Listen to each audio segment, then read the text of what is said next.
Hello viewers, मैं हूं सरताज sir और आप देख रहे हैं सरताज सर की क्लास। तो भाई साहब, आज है हमारी इंग्लिश स्पीकिंग की क्लास का 37वां दिन, 37th डे। और आज के दिन मैं आपको सिखाने वाला हूं कंडीशनल सेंटेंसेस।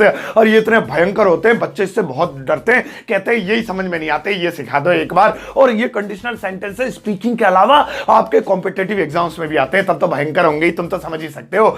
अब भाई इस कंडीशनल सेंटेंसेस के इस्तेमाल से आप कमाल कमाल के सेंटेंसेस बना सकते हो और अपनी इंग्लिश स्पीकिंग को और भी अच्छा कर सकते हो, निखार सकते हो। वैसे भी मैं आपको सिखा के ही छोड़ूंगा 60 दिनों के अंदर।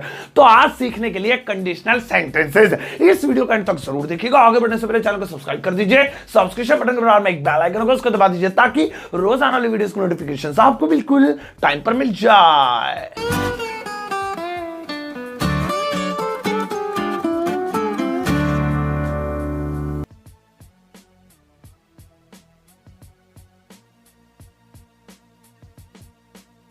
तो चलेगा, शुरुआत करते हैं इस वीडियो की। और आज 37वां सीखते हैं कंडीशनल सेंटेंसेस बनाना। अब सबसे पहले मैं आपको ये बता देता हूं, ये कंडीशनल सेंटेंसेस किस बीमारी का नाम है। तो भाई साहब, ये जो होते हैं ना अगर वाले, अगर तुम आते तो मैं नहीं आता, अगर उसने बुलाया तो मैं नहीं जाऊंगा, अगर तुमने मुझे देखा तो मैं तुम्हारा मुंह तोड़ दूंगा, ये सब कंडीशन है कि अगर तुमने देखा तो मुंह तोड़ दूंगा। यानी कंडीशन ये है कि देखियो मत, अगर वो बुलाती तो मैं जाता, यानी कंडीशन ये है कि उसने बुलाया ही नहीं, बुला तो लेती मुझे। तो इन्हें कंडीशनल सेंटेंसेस कहते हैं। अगर ये होता तो होता। अब भैया क्योंकि एक हार्ड टॉपिक है और मैं पढ़ाता हूं जरा देसी स्टाइल में, तो मैंने इसे अपनी तरीके से थोड़ा मॉडिफाई कर दिया है और आपके लिए आसान करके मैं पढ़ाऊंगा। तो इसलिए वीडियो एंड तक देखना, कभी बीच में देख के को ओ ये टॉपिक तो किताब में नहीं मिला। हाँ मैं, अरे भैया एंड तक देखोगे, जब मिलेगा ना मैंने इसे मॉडिफिकेशन करी है आसान बनाने के लिए। किताब वाले तरीके से नहीं पढ़ाता मैं पढ़ाता हूं देसी स्टाइल में। चलो अब मैं आपको इसके फॉर्मूले समझा देता हूं। तो भैया कंडीशनल सेंटेंसेस होते हैं दो प्रकार के, एक होता है प्रेजेंट फ्यूचर और दूसरा होता है पास्ट का। Present future conditional sentence, past conditional sentence. अब मेरी खोपड़ी के ऊपर सबसे ऊपर आप देख रहे होंगे PRFT। PRFT का मतलब है PR मतलब प्रेजेंट, FT मतलब फ्यूचर, प्रेजेंट फ्यूचर हमने शॉर्ट में लिखा है। हमारी स्क्रीन इतनी बड़ी नहीं है ना, छोटी स्क्रीन है। मार्केट में गए थे, हमें मिली नहीं मिल रही थी, सैमसंग की, कई लाख रुपए की थी। हमारा बजट इतना नहीं है, इसी में कच्चे पड़ गए थे हमारे, काफी है इतनी बड़ी। तो भैया प्रेजेंट फ्यूचर पहला होता है, दोनों के मिक्स एक ही होते हैं, तो इसलिए दोनों के एक कैटेगरी में रखते हैं। और दूसरा होता है पास्ट का कंडीशनल सेंटेंस। अब मैं दोनों के फॉर्मूले एक साथ लिखूंगा ऊपर नीचे करके और साथ साथ एग्जांपल्स दूंगा ताकि आपके सारे डाउट कंडीशनल सेंटेंसेस को लेकर क्लियर हो जाएं। तो सबसे पहले प्रेजेंट फ्यूचर वाला फॉर्मूला सुनो, दोनों का सेम ही होता है इसलिए एक साथ लिखा गया है। प्रेजेंट फ्यूचर वाला, अगर कोई भी सेंटेंस प्रेजेंट का हो, प्रेजेंट का चार हो, कोई सा भी, present definite, present continuous, present perfect continuous, future का कोई सा भी, future indefinite, future continuous, future perfect continuous, मतलब प्रेजेंट या फ्यूचर में से हो, तो फिर जो मैं फॉर्मूला बता रहा हूं वो लागू होगा। और फॉर्मूला है, सबसे पहले इफ लिखेंगे, क्योंकि अगर तो सब में आएगा ही, अगर माने इफ, तो यदि या अगर के लिए इफ लगाते हैं, लिख दिया जी। अब इसके बाद जो पहला सेंटेंस बनेगा वो बनेगा प्रेजेंट इंडेफिनिट टेंस में। प्रेजेंट डेफिनेट वही ताहे है वाला, जिसमें SAIS लगता है, राम जाता है, राम गोज, और नहीं जाता है तो डू डज लगता है, राम डज नॉट गो, अरे वही वाला। तो टेंस चाहे कोई सा भी हो, प्रेजेंट का या फ्यूचर का, लेकिन अब पहले वो बनेगा किसमें, प्रेजेंट इंडेफिनिट में बनेगा। ठीक है जी, ये तो बात याद आ गई। यानी लास्ट में गा गी गया है, रहा है रही आए, चाहे चुका है चुकिया है, प्रेजेंट डेफिनेट बनाना। ठीक है, चलो ठीक है। अब इसके बाद लगेगा एक कॉमा। अब इस कोमे का बहुत बड़ा रोल है, इसलिए जरा तसल्ली से देखना, मैं एग्जांपल के टाइम पे बताऊंगा इसका रोल। उसके बाद फिर दूसरा सेंटेंस लिखेंगे, कैसे, सब्जेक्ट प्लस विल या फिर कैन या फिर शुड में बनेगा और फिर वर्ब की फर्स्ट फॉर्म। तो कंडीशनल सेंटेंसेस में एक्चुअली में दो सेंटेंसेस होते हैं एक ही में। तो पहला वाला इफ के बाद बनेगा प्रेजेंट डेफिनेट में, और दूसरा वाला गागी आ रहा है तो विल में, और सकता है आ रहा है तो कैन में, और चाहिए या फिर कोई सलाह दी जा रही है तो शुड में बनेगा। अब हमारा फॉर्मूला हो गया रेडी। अब लेते हैं पास्ट वाला। ये अकेला है, प्रेजेंट फ्यूचर का तो एक जैसा है, लेकिन पास्ट का अलग है। अब पास्ट वाला फॉर्मूला सुनो। सबसे पहले लिखेंगे इफ, क्योंकि अगर तो आएगा इसमें, तो इफ तो लिखना ही, इफ का मतलब अगर या यदि। उसके बाद subject plus head plus verb की थर्ड फॉर्म। यानी पहला वाला सेंटेंस प्रेजेंट फ्यूचर में प्रेजेंट डेफिनेट बन रहा था, लेकिन पास्ट वाले में हेड में बनेगा। पास्ट का कोई सा भी सेंटेंस हो वो कंडीशनल सेंटेंसेस में हेड में बनेगा। उसके बाद एक कॉमा लगाएंगे, कॉमे का बहुत बड़ा रोल है, अभी एग्जांपल के टाइम पे बताऊंगा। और उसके बाद दूसरा sentence subject plus would have plus verb की थर्ड फॉर्म। तो पहला वाला हेड में, दूसरा वाला वुड हैव में, कब? अगर कंडीशनल सेंटेंस पास्ट का हो तो। अब मैंने अपनी खोपड़ी के ऊपर दोनों लिख दिए ऊपर नीचे करके। अब साथ ही साथ मैं आपको 4-5 एग्जांपल्स देता हूं, बस वीडियो जल्दी खत्म कर दूंगा। तो साथ ही साथ क्या करेंगे, प्रेजेंट का भी लेंगे, पास्ट का भी लेंगे, ताकि आपके डाउट क्लियर होते रहे। और आज के बाद आप ये कौन है कंडीशनल सेंटेंस, वही हलवा, वो गाजर वाला, अरे वो तो खा लेता हूं मैं। तो आप चलो शुरू करते हैं। जैसे हमारा पहला एग्जांपल है हमारा पहला एग्जाम्पल है, अगर वह बुलाती तो मैं जाता। भाई ने बुलाया ही नहीं, इतनी बेइज्जती कर दी हमारी, सबको बुलाया, हमारे दोस्तों को, हमें नहीं बुलाया। अगर वह बुलाती तो मैं जाता।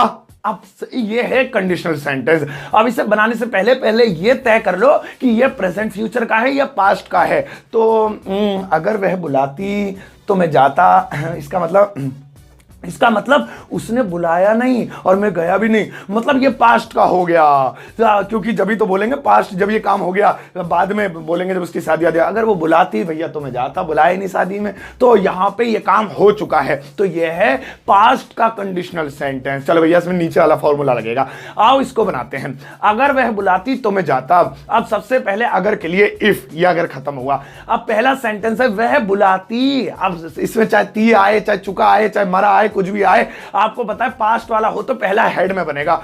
तो वह बुलाती, शी हैड कॉल्ड, वह के लिए शी और हैड और बुलाने के लिए कॉल। अगर शादी वादी की बात होती तो इनवाइट लगाते, पार्क में बुला रही थी। तो यहां पे if she had called, call की थर्ड फॉर्म।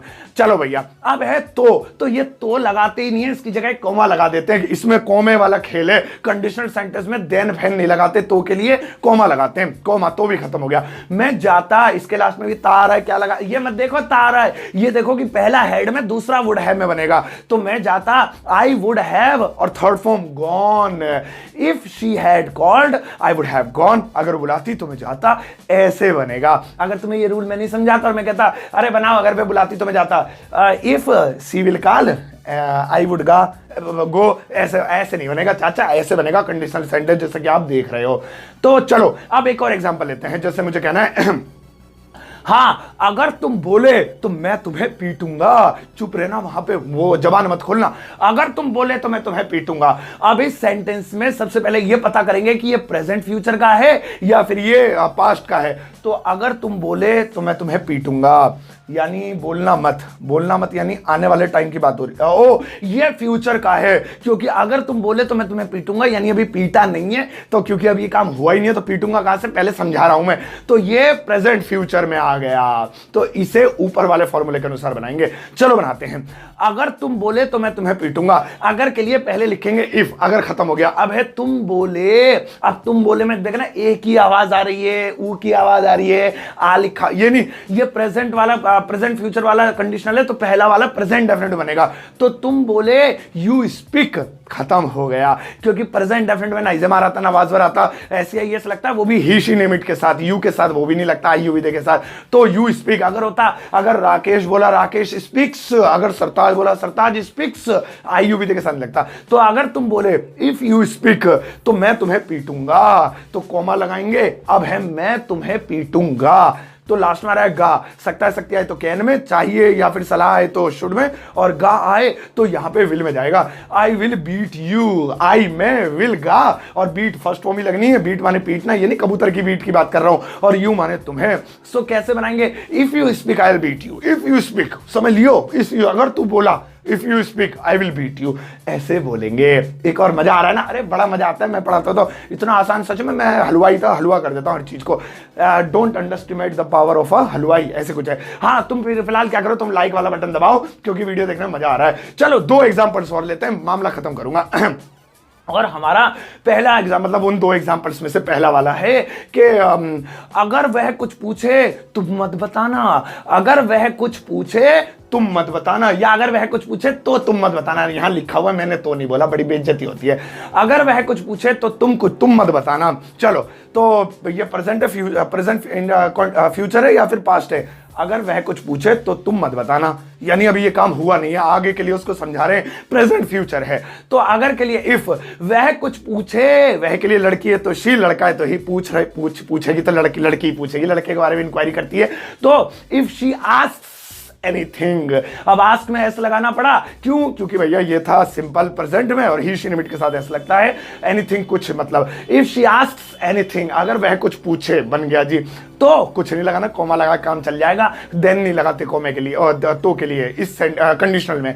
तुम मत बताना, अब मत बताना मतलब ये सलाह दे रहा है, तो विल और शुड और कैन के बाहर कुछ नहीं जाएगा। कभी तुम मत बताना यू डोंट टेल, ऐसे कुछ बना दो, नहीं। यहां सलाह दी जा रही है, चाहिए वाला, यानी तुम्हें कुछ नहीं बताना चाहिए, तो you should not tell. If she asks anything you should not tell. हो गया। एक लास्ट एग्जांपल और देखो, क्योंकि इसके बाद मैं आपको कुछ कमाल कमाल की चीजें और बताने वाला हूं और उसको देखकर तो आपका कज़न से भेजा भी नोट हो जाएगा। जैसे हाँ, जैसे अगर तुम खाना पकाती तो मैं खाना नहीं खाता।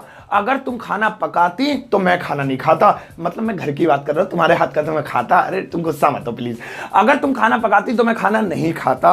तो यहां पे आप देख रहे हैं कि ये सेंटेंस पास्ट का है, क्योंकि ये काम हो चुका है। अगर तुम खाना पकाती तो मैं खाना नहीं खाता, यानी कि तुमने पकाया ही नहीं तो मैंने खा लिया, जब खा लिया। तो इसको बनाएंगे पास्ट वाले के अनुसार। अगर इफ तुम खाना पकाती तो यहां पे ये हैड में जाएगा, पास्ट वाला है। You had cooked the food. If you had cooked the food तो मैं खाना नहीं खाता, दोबारा से खाना आ गया। चलो दो के लिए देन, अब दो के लिए कॉमा, देन नहीं लगाएंगे। अब इसके बाद मैं खाना नहीं खाता, वुड हैव में जाएगा। I would not have eaten the food. अब इसमें ये देखो कि दूसरा वाला नेगेटिव में है तो नॉट भी लग सकता है। तो क्लियर हो गई बात। ये होते कंडीशनल सेंटेंसेस और इन्हें देखकर आई एम श्योर कि आपका बनाने का दिल कर रहा होगा। लेकिन रुको, अरे मैडम एक होमवर्क नहीं है, रुको, कमाल की चीज लगाना जरा। हाँ, अब यहां पर देखो कुछ सेंटेंसेस लिखे हुए हैं, इसमें नेगेटिव भी बनाकर दिखाया है मैंने आपको, इंटरोगेटिव यानी क्या वाला भी बनाकर दिखाया है, और अफर्मेटिव तो है ही, आपको अभी मैंने समझाया, इतने एग्जांपल दिए हैं। और डबल इंटरोगेटिव यानी WH फैमिली वाला भी बनाकर दिखाया है, ताकि इसके आधार पर आप दिया गया होमवर्क कर सके। ये सब मैं समझा भी सकता था, बट आई एम श्योर कि आप इसे देखकर ही अंदाजा लगा लेंगे कि नेगेटिव में नॉट लगता है, कुछ भी तो नहीं है। हेल्पिंग क्या वाले में बस हेल्पिंग पहले आती है और कब क्यों कहां कैसे में WH फैमिली लगती है, तो वैसे ही आप बना लेंगे। टाइम वेस्ट कम करता हूं मैं, स्मार्ट तरीके से चलता हूं। जो चीज समझाने की थी खोपड़ी के ऊपर मैंने समझा, हट गई, अब तो समझा दी थी। अब ये समझ नहीं सकते तो इसलिए, ये आसानी समझ सकते इसलिए मैंने यहां चिपका दिया है। अब भैया बारी है आपके होमवर्क की, एक क्लिक और दबा, एंटर के बराबर में कंट्रोल के दबा देना। चलो हाँ, अब ये है आपका होमवर्क। अब इस होमवर्क को आपको पहले अपनी नोटबुक में करना है, उसके बाद इस वीडियो के कमेंट बॉक्स में जाके उसका आंसर पेस्ट करना। मैं लाइक कर चेक कर दूंगा, कोई गलती करोगे तो आपको कमेंट में बता दूंगा। और भैया इज्जत से ईमानदारी से होमवर्क किया करो, चेक करते हुए भी मजा आता है मुझे। और कुछ होमवर्क छूट जाते हैं, मैं प्लीज बुरा मत माना करो, और दूसरे बच्चे चेक कर दिया करो, उनको जवाब दे दिया करो। वैसे जहां तक होता है मैं चेक कर देता हूं, क्या करूं, अकेला हूं ना। नहीं हाँ मैडम भी हो, हाँ तुम भी हो, हाँ सब ठीक है। तो भाई साहब ये थी आज की वीडियो। क्या पढ़ाया मैंने आज, हाँ कंडीशनल सेंटेंसेस के बारे में। आई एम श्योर आपको सारी चीजें अब समझ में आ गई होंगी और कंडीशनल सेंटेंसेस से रिलेटेड बेसिक आपकी कंप्लीट हो गई होगी। अब इस वीडियो को सबके साथ शेयर करना, सबको बताना। इंग्लिश स्पीकिंग की क्लास पूरी होने वाली है, अब तो ज्वाइन कर लो और एक प्यारा सा लाइक देकर जाना।